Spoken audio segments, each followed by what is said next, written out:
Mario and Karina Torres, who are mentors with Power Mentor, and they have a really incredible story to share with us today. Some of it hardships that both of them have actually endured throughout their life, and how they've come together and really become an encouragement to each other. So welcome Mario and welcome Karina. Thank you. So I'm glad you guys are here to share your story. So to start off with, Mario, you were taking college classes for criminal justice because you have an interest in law enforcement. Tell us a little bit about that. Correct. Yes, I do have an interest in law enforcement, and at the time when I graduated from high school, I got enrolled in college to major in criminal justice. What really motivated me into getting into that field was that I learned that my sister was molested at a very young age, and that was something that it's a lot of emotions, but I wanted to work in that field to help out in that area. So you wanted to make a difference in the lives of people. Correct. And some of that came from a personal experience that you had happen to your family. Correct. And now with your sister, how was the person known to her? I believe it was at a church that we were attending when I was a very young age. I believe she was 7 years old when that happened. And the perpetrator was just a member of the church? Actually, was a leader of the church. I believe it was her Sunday school teacher. And he just playing doctor with her and stuff like that, and that's when he would molest her. It was really impacting to my parents, and when we find out, that's when we stopped going to church. I think I was about 10 years old. So it really had a major impact in your your faith as well. Oh yes. Now, do you see long-term effects in your sister that even till today of the hardships that she's had to endure because of someone's decision to do that to her? A couple of times where we actually brought this subject up years ago. I mean, she couldn't really speak that well. I knew there was something a lot that she wouldn't feel a lot comfortable speaking out, but she did open up. I mean, of course, any person who has been a victim of certain crime like that does get affected, in some way in life. So it's interesting that you have that experience, at least, of knowing someone close to you that had been victimized, and you kind of maybe had a little bit of a talent in knowing what many people don't know in dealing with someone that's gone through that. Now, you end up meeting Karina where? Through mariachi. We actually both were in music, and there was a conference at Sweetwater District High School. Sweetwater District. And that's how I actually got to know Karina. She plays violin, and I was playing rhythm section. And you guys still do mariachi now? You have a group, correct? Yes. Okay. So that's how we actually met each other. That's how we met. We started going out with some friends, and I remember after a while, when I asked her out, we started dating. And that day when I asked her out, she told me before we started dating, she's like, well, I want you to know something. And I was like, what's that? She said, I want you to know that I was dating my high school instructor, my music instructor.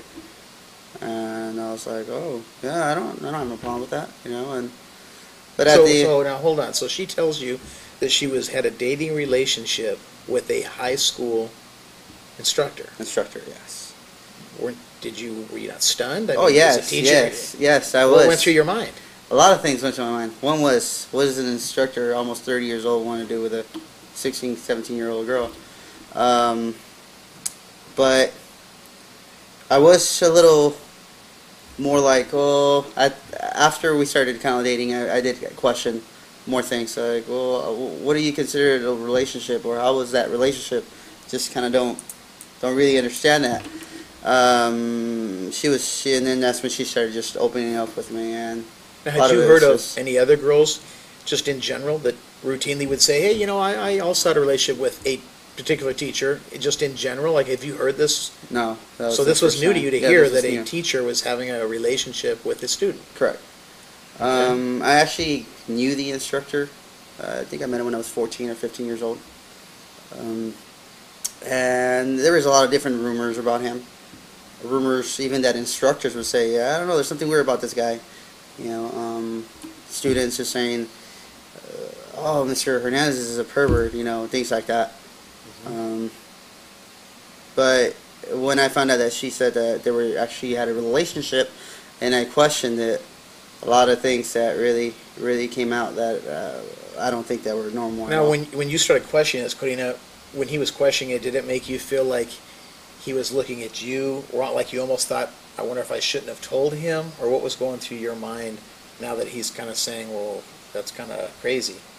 No, at first, when I told him, I knew I had to told him because like, it was weird because we met and I just felt like this was the man that I wanted to get married with.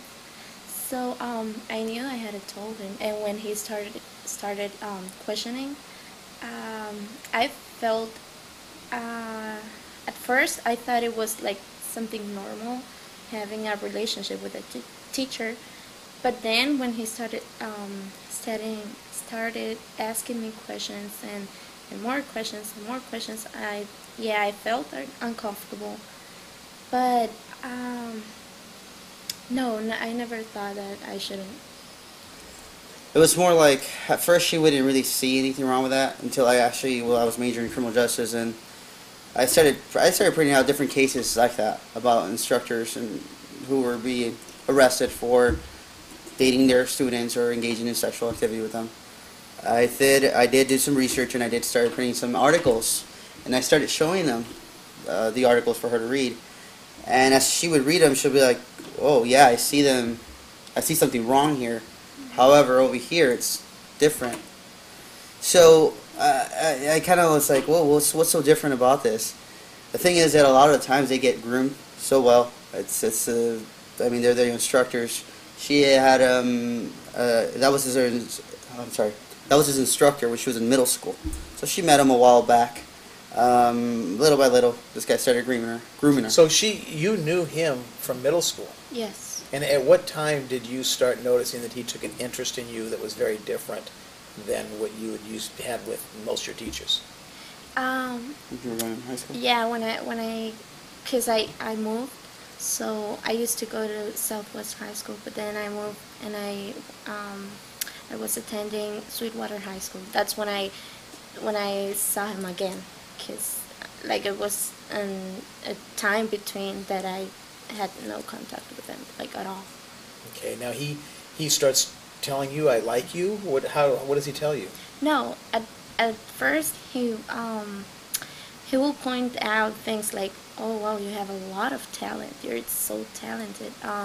You're you're better than the other girls, even though they have more time playing and stuff like that. So he will So he was building you up, yes. and that felt good. Well, yeah. But yet, teachers are supposed to build up their students. Mm-hmm. But it seemed like he may be using that for a different reason. Yes, because it well, now I see it like it was a process. Because after that, he will say like it was increasing. At first, it was about my talent, but then it was about, oh, you look so beautiful, you're so pretty, and it will be increasing. So it progressed into... Yeah, it will get stronger. Yeah, in one the of the things that comments. she mentioned was that he called her one time at her house. And she felt kind of awkward, like, why is he calling at the house? She answered, and then he was like, "Oh, I just called you to see if you feel comfortable in the class. Because I want you to get into the group, the performing group. I wonder if you feel comfortable, and just let you know that you have a lot of talent, this, and that." So it's just kind of like, oh, okay. And he would continue calling again, same thing. Hey, what do you think about rehearsal? What do you think about this girl? Or, are they treating you okay? Now, did your mom know that he's calling the house? No, So you didn't tell your mom? no. Just because you didn't see a need, or did you think it was unusual, or did it feel nice having a teacher calling you and giving you some attention? No, like Mario said, the first time it was like awkward, but then he will make it seem like something normal, like it should be like that. So I wouldn't see it wrong. What was the first time that the relationship turned sexual or inappropriate? He will, like I told you, it will be like the comments will get stronger and stronger. So before the first encounter, we will talk about things like well, he will ask me about masturbation, and So he would ask you questions about things like masturbation. yeah, And First, is this yeah. on really strong. Is this on the stuff. phone She or in on person? the phone, yeah. On the First, she phone. would say that like at first he would ask her questions about also about her past relationships, or and then he would talk about also him dating other girls, or and that's when he started coming into the conversation about him having sex with another teacher, and then also that. So hold on, now let's go through this methodically. He's telling you about relationships he had with other teachers, Hmm. and he's telling you private things Yes. about that. And then asking me. And then asking you what you yeah. think.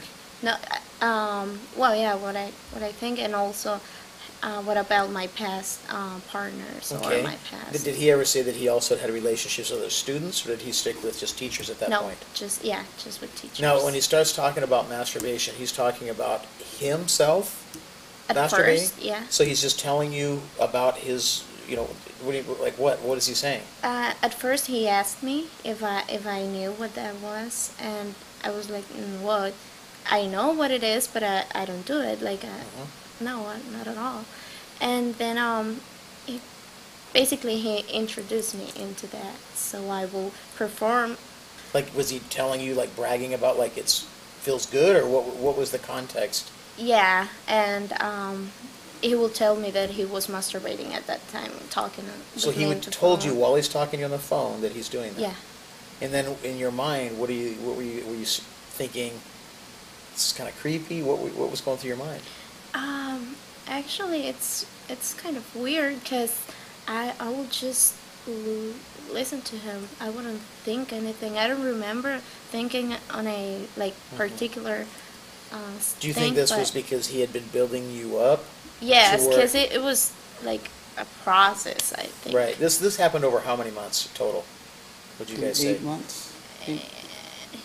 Yeah. This is about an 8-month process. Yeah. So what's the first time when actually something happened intimately between you and he? I remember the first encounter that he told me that he was gonna go to my house, and I had to, and actually it was late. It was pretty late, so my mom wouldn't let me go out that late. But he told me to just, they were asleep, so I should go. And then, oh, he convinced me, so I went and to his car, and he was on the parking lot, and he told me to make a video of myself masturbating myself. So I thought I did, and then he said it wasn't good enough. So let's back up. So you got a school teacher that's interacting with young people all over the place, and now this guy's telling you that he gave you a video camera? no, Where did the video camera, how did he? it was my mom's. Okay, so he basically said, Asked me first if I had if you had a video camera. camera, Yeah. videotape yourself masturbating, and then Mhm. began critiquing it and telling you that you weren't performing to his satisfaction. Yeah. Wow. What you're hearing this, Mario? What goes through your mind? This is a person placed in trust, and this person is doing this to a student. What's going through your mind? Honestly, it's a lot of things go through my mind when I hear things like that, especially people who are in position of trust. Now that I have my own daughter, it's just pretty scary, because you hear cases like this coming out more and more. And again, I mean, the instructors, they are in a position of trust, and they're there with the students. I mean, a lot of the time, rehearsal. I remember when I was also in our music, I mean, we would spend time rehearsing and stuff like that. But I don't know, a lot of different things that come to my mind. Now, ultimately, you end up at a point saying, you know what, I need to report this. Walk us through that. I was a lot more like when she started opening up to me and telling me very, very personal stuff. I was more questioning more things to kind of have her feel more comfortable talking about that. And then little by little, just kind of plant seeds in a way of saying, this is wrong. Check this article out. Look at how he kind of groomed you into this, telling you first how beautiful you were, how talented you are. And now about, oh, you're very beautiful. Oh, I like you. Things like that. You know, I remember the first encounter that she told me when she mentioned it. I did question about it. How did it happen? He invited her to his house and gave her alcohol. You know, all these things that, you know, it's just So again, you have a teacher in public trust who's and now he's giving alcohol to a to minor. a student. Now, Correct. and it got really bad. I mean, he also did things like urinated on you, correct? Correct. Forcefully urinated on her. And, I mean, what did you feel like? You like, what's in your mind? This guy's doing this. What were you thinking?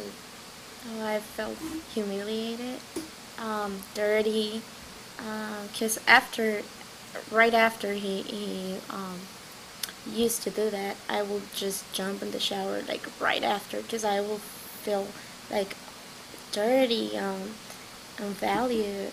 What would he tell you why he's doing that? He wouldn't give me explanations, because it got to the point where I had no right to say I don't want to do this. No, I don't want to go out.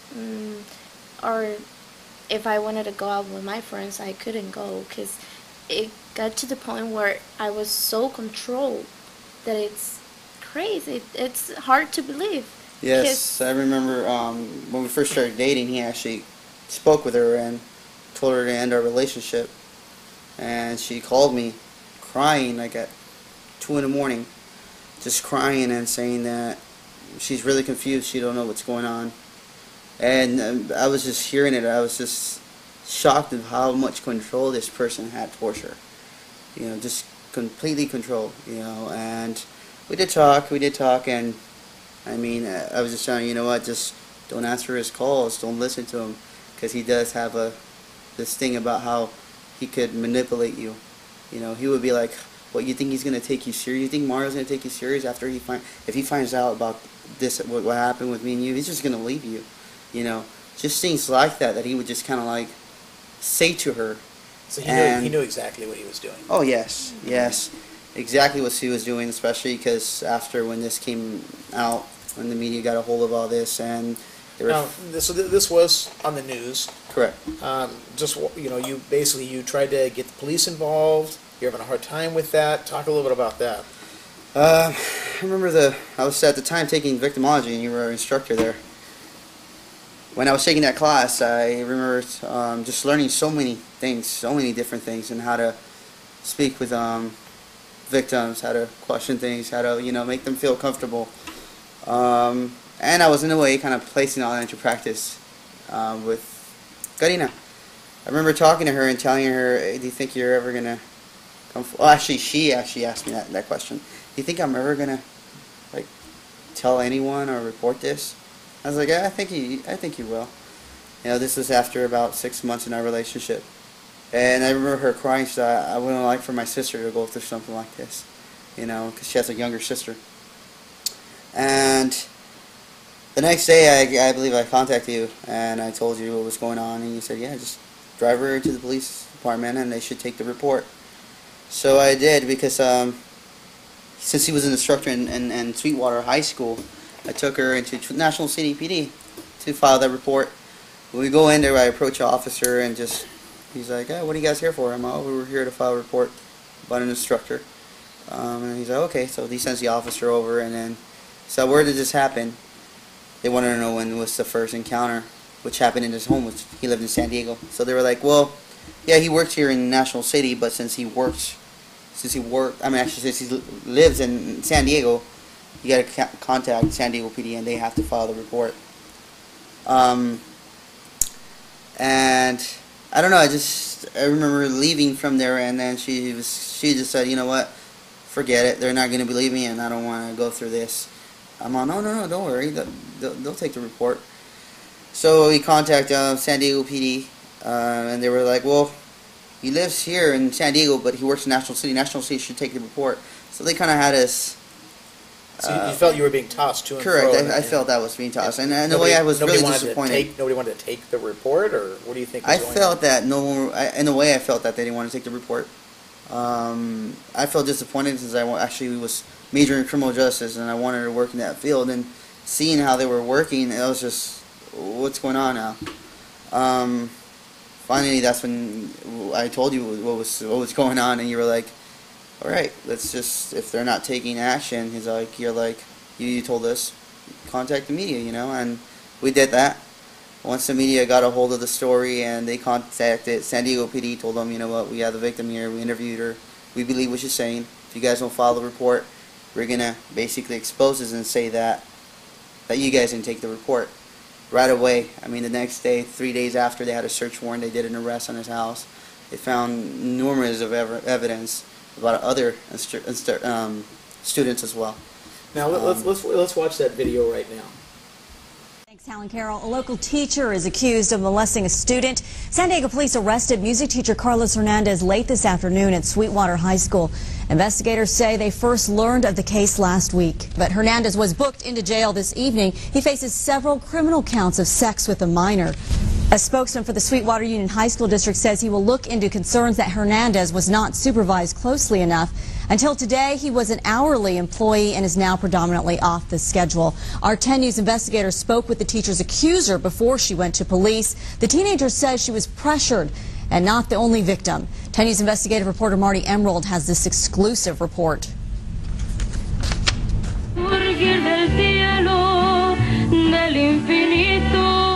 They are the only all-girl mariachi band in San Diego County.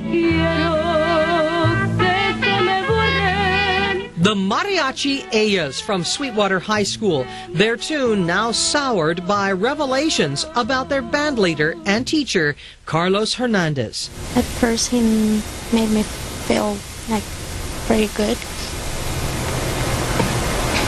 He made me feel like I was the best. This former student doesn't want us to show her face. She used to be a member of the Mariachi Ellas and says her teacher seduced her. And where did this happen? Different places. His home, school, and different hotels. A year-long sexual affair that began when she was 17, a senior at Sweetwater High. Made me feel really bad. This young woman says she's not alone, claiming her former teacher has done the same with other girls. We find Carlos Hernandez has a MySpace website, the popular online meeting place. How old is that girl, do you think? 17? She's 17? Yeah, she just turned 17. Mario Torres knows some of the girls in the mariachi band and is also suspicious. She's not the only one. There's a bunch of other girls that she knows who are in a group that will start crying or making tantrums from her, like jealousy. Why is he with her? These young people want someone to listen to their suspicions and chose investigator Kevin LaChapelle. He says the school district wasn't paying attention. If students are talking about jealousies towards a teacher and no one's picking up on this, that's a huge concern. Another red flag, Hernandez page on MySpace. A teacher having a MySpace and then having students logging on as friends, I think that's a real concern that schools need to even address and actually implement policies prohibiting that. Hernandez was arrested at Sweetwater High School. He will be arraigned later this week. I'm Marty Emerald, 10 News.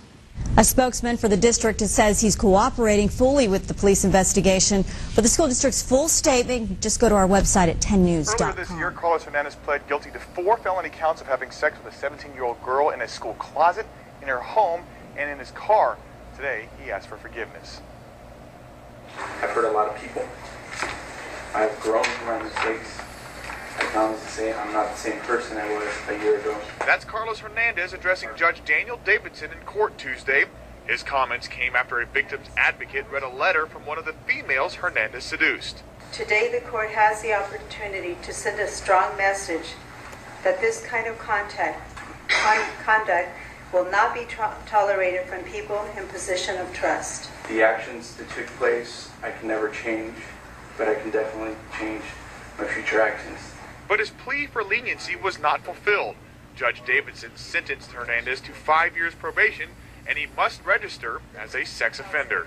As a condition of probation, I will be ordering 365 days in local custody. Hernandez will spend that year in the county jail. I think it's a fair disposition in these types of cases where an adult has sex with a minor that is 17 years old. we rarely see prison. Prosecutors say Hernandez had illegal sexual relationships with 3 of his underage students while teaching music at Sweetwater High School in National City. I think it sends a very strong message to the community, to teachers, to counselors, anybody who has contact with students, that it is inappropriate and illegal to have any kind of sexual contact with a student. Now, the 28-year-old Hernandez could have received up to 5.5 years behind bars. Covering the South Bay, Joe Little, 10 News. After seeing this footage, after it aired, what went through your mind? You're seeing your story now aired to thousands and thousands of San Diegans. What's going through your mind? That's the reason why I came forward, so other girls can see it and see that it's wrong. Because it's hard to see that it's what's going on. It's wrong, and so they won't make the same mistake, or they won't fall for it. That was my priority, to help other people. What do you think now when you see, for example, Helix High School, that's had a number of instructors arrested for relationships with students? This is in one school, a number of different cases. What do you think's going on? Why all these cases with teachers and their students? What do you think about this? Why is this happening so much? I think more than anything, this thing has been going on forever, but now that a lot of people are actually coming forward and speaking out, and then they see, whoa, that happened to that girl, let me speak too, you know. And then just coming forward, you know, of course there's come that time where she would feel so much guilt. What are people going to think about me? You know, it was my fault. You know, I shouldn't have answered the calls, you know. And there's a lot of things that come into that. But once she pressed forward, you know, just seeing how courageous she was of, you know, just coming forward and caring about the other people that might be going through the same thing, you know. It's just, now you start hearing more. Recently also the instructor at Castle Park, you know, Mr. Rodriguez, he was actually, I mean, I've knew the guy. It's just an incredible thing that it's not incredible, it's just a sickening thing that's going on about so many instructors that are getting arrested for this type of cases. Now, did anyone ever go to the school for this thing and try to share that this was going on? Did anybody try to get the school involved on this particular case? What do you mean, like? Did any students report this to the school and say, hey, you know, There this was- teacher is... okay, about this instructor, yes. Wasn't the instructor telling other students about these relationships? Didn't he have a MySpace account? He did have a MySpace account. He was logged in there as a 16-year-old. He did have all his students there as friends. From what I've heard, there's been numerous of different accusations of him that they would report to the instructor about him just saying different comments or things like that they did report. One of the things that I heard that he was actually and this was from actually an employee from the Sweetwater District, who told me that this instructor was transferred from Southwest High Middle School because there were so many inappropriate things that he was doing, so they transferred him into a high school. So you feel the school was not doing enough to stop this stuff? In a way, I do feel that way. Now, you know, in the midst of the fact that there's everything, you go to movies, billboards, everything is sex, sexual innuendo everywhere. Do you think it's hard for people to resist that temptation of, you know, why is it that, you know, that people have a hard time drawing that line, do you think? I don't, to be honest, I don't have no explanation for that. But, I mean, it's just, I think, yeah, you're right about so many things that do show, things that media shows and stuff like that, about sex and everything like that, that maybe instructors start. Now, what do you say that, you know, you guys saw the interview with Sean, in fact, you were present, who was victimized by a police officer, and, you know, we talked a little bit about how people blamed her. What do you say to people that would say, well, you know what, Karina led him on? You know, what do you say to those kind of people that say things like that? It's easy to say things, but if you haven't gone through it, it's hard to know what, like, because it's all psychological. It's not just, it wasn't from one day to another. It was like a process, and he wasn't just only making me feel good, but psychologically turning, like, making me think like him. So it's He sexualized everything in your discussions. yes, everything, absolutely. Now, this has brought challenges to your marriage. Oh yeah. You Yes. shared with me.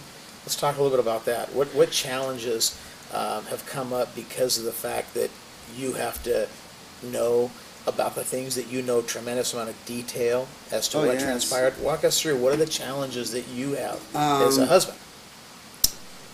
Many different challenges I face. One of them is, of course, there's that time where you do feel, hey, well, why didn't you say no? You know. But then again, you actually got to stop and think. It was a whole process, psychologically, he was really, really, had it controlled. There's different things that I've gone through. Just having to hear the whole case. Actually be there for support, and I remember coming home and just cry, there's just this recently, I mean, about 4 days ago, I just told her I'm tired of driving by certain places and things coming into my mind. Now, these are places because you knew in the report that that's where the locations were in different hotels, Correct. motel rooms and things where Correct, or where the you did school. things. Simply just a school.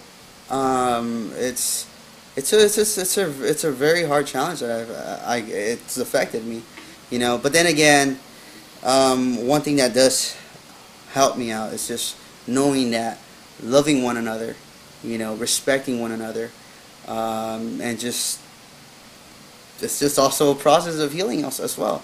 Because she was affected a lot emotionally.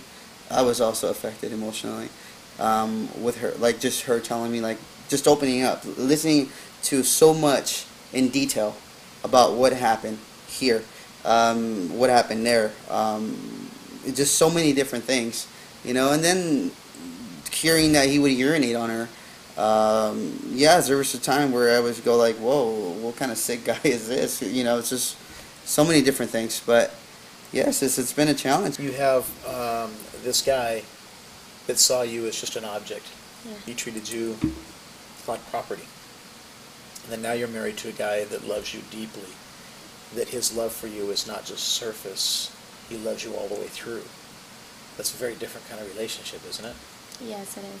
So how has it been, what are the challenges of adapting from a relationship with someone who's distorted a lot of things for you to all of a sudden being married to someone who loves you for who you are?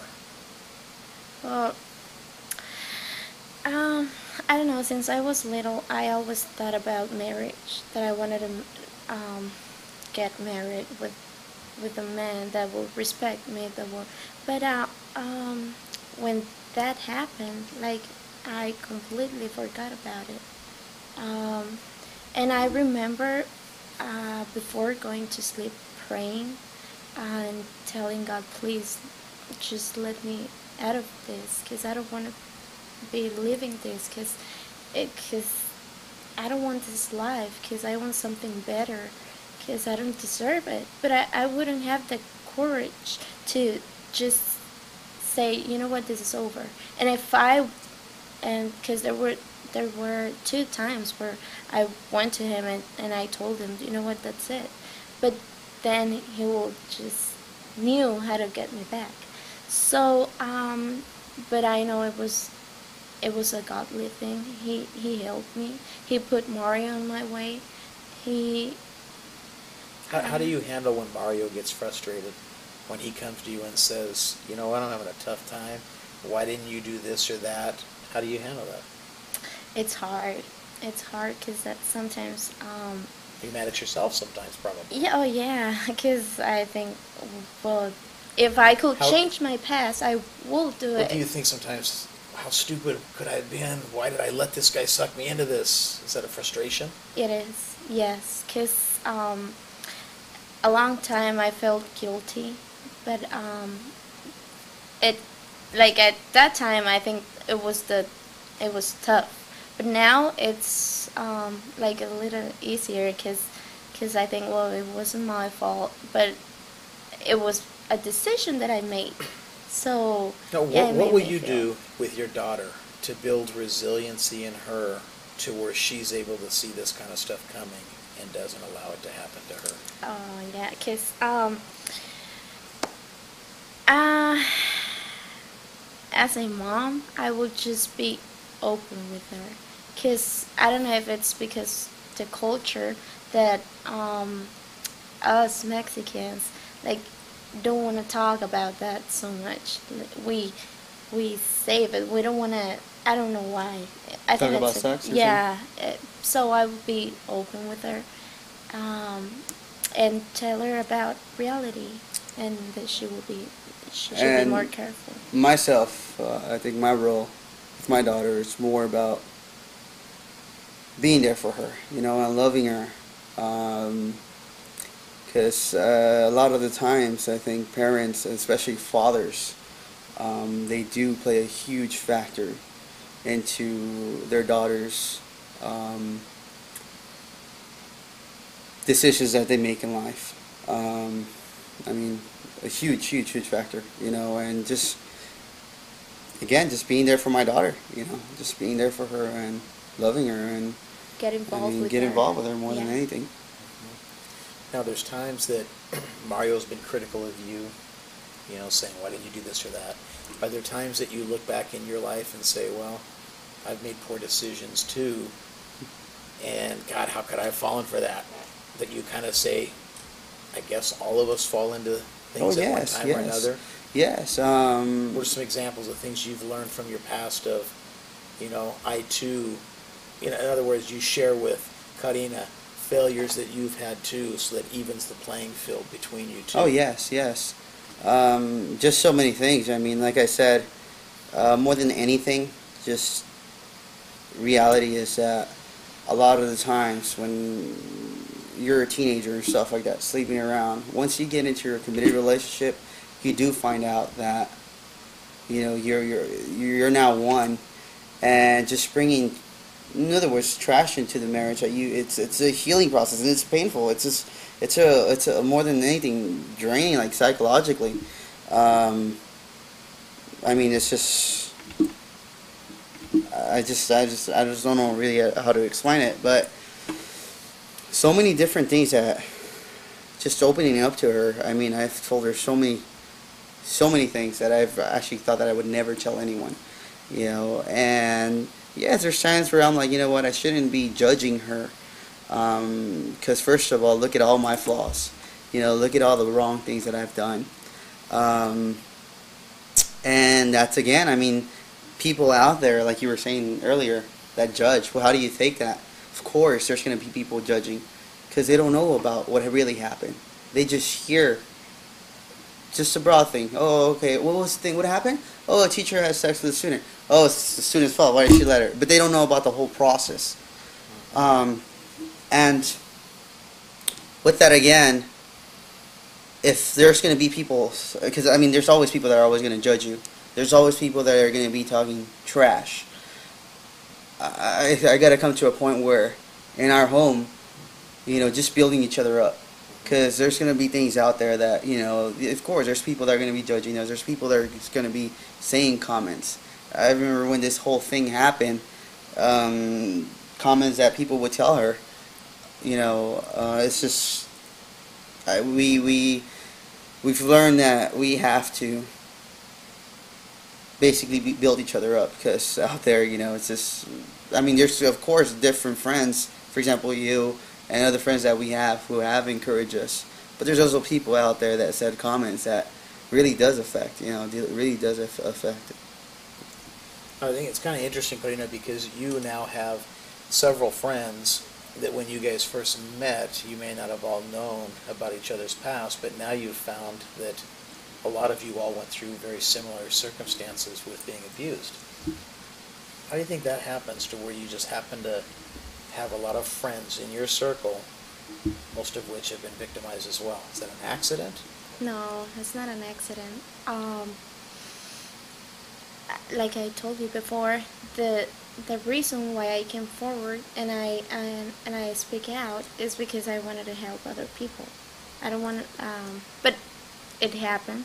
So, and it happens because it's, I mean, reality, and there's sick people out there. So it, yeah, like you said, I've met people that have gone through the same thing. So I relate with them a lot, and I know I can help them too, because Now, you recently actually were at a collision conference yeah. a while back, and were able to kind of relate with some girls that they really connected with you and some of the others that were there.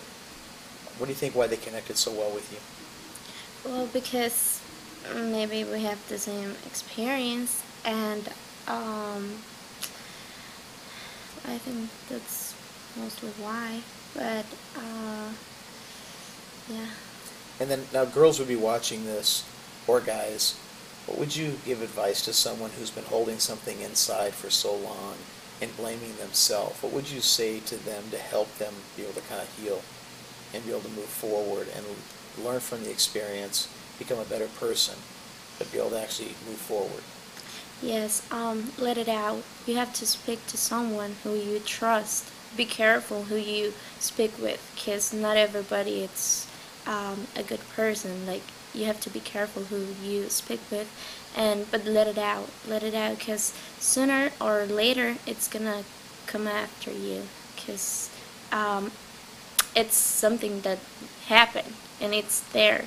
So you need to let it out, because it wasn't your fault. And I mean, it could happen as a child, which I also experienced that, and it wasn't your fault. It's not your fault. It's somebody else's decision to go and take advantage of you. And in order to go on in life, you have to let it out and just, yeah. Now, you know, you had something happen when you were younger. Yes. Could that, in any way, do you think, have set the tone and given him even more of an edge psychologically, an advantage over you because you had been victimized before as a little child? I think so, yeah. And I also think that if I would say what happened to me when I was a child before, I think I couldn't prevent it. Because it's something that maybe you don't think about it every single day, but it's there, and it affects you. It does. What are some of the things that you regret the most from your past that you've learned the most from now that you'd want to share with someone else? Yes, my dad's actually, yes, he's a ex-gang member. Actually, we never got to experience any of that when we were younger because, I mean, he left the gang life when he was like 26. That's still old, but we weren't born yet. With that, I mean, yes, there was something that there was a time where we did get attracted to all that, seeing his tattoos, seeing all my uncle's tattoos, my cousins, seeing all that negative subculture. And yes, there was a time where all of that was pretty cool. I mean, just you're hanging out with your family, you know, more than anything. And unfortunately, they're the ones that are, you know, drawing you into those type of the negative lifestyle. It's been a pretty hard experience that I've gone through, but luckily, you know, I've overcome that more than anything, especially in the teenage years, because that's I think that's an age where there's a lot of vulnerability. One thing that I do advise, you know, for young teens, you know, just do get involved into sports. If you like music, play an instrument. A lot of talent also that a lot of kids have, drawing, you know, and just focus into things like that, you know. Try to avoid being around, you know, just negative people, you know. Now, you and I were at a forum the other day. In fact, all of us were at a forum, and the topic came up of young ladies that had been abused, and you were able to share a little bit about experiences. One of the things that I have told different victims who have experienced abuse by their stepfathers or by their instructors or by an uncle, by a grandfather, is that right now you're an older person. You know, they can't harm you no more. You know, that's it. You're already an adult. You know, of course, there's so many different issues that start arising, different psychological issues, of course. But then there's also professionals out there who are experienced into helping you. You know, more than anything, we've received counseling, marriage counseling. She has gone through a psychologist also as well. And I mean, just reach out for the help. Reach out for the help, and don't let that basically affect you. I mean, of course, there's going to be moments where you do feel sad. Of course, there's going to be moments where you do feel down. But you know, just get some help and keep pressing on. Okay. Anything you're thinking, Karina? Yes. It sucks that it happens, but it's reality. It happens. And there's two options. You're gonna let it come to you and I mean, let it control you? Yeah. Let it take over you? Yes, that's what I'm gonna say. Or you take that. You just take that and use that for good. You know, for example, there's two options that you're saying. Either you play victim or you play survivor. I remember you mentioned that in class. You know, and that's exactly what it's true. Either you take that and let that affect you, and you just start becoming depressed and isolate yourself from everyone, or you take that and start using it for good, reaching out to people, telling them, hey, you know what, I went through this as well, you know, and just kind of like just the whole process and growing together. We really appreciate you guys being here, sharing your story, as a lot of people, can learn from it, and it maybe can help others know that they're not alone, So just thanks again for being here, and thanks for joining us, and we'll see you next time with another introspection.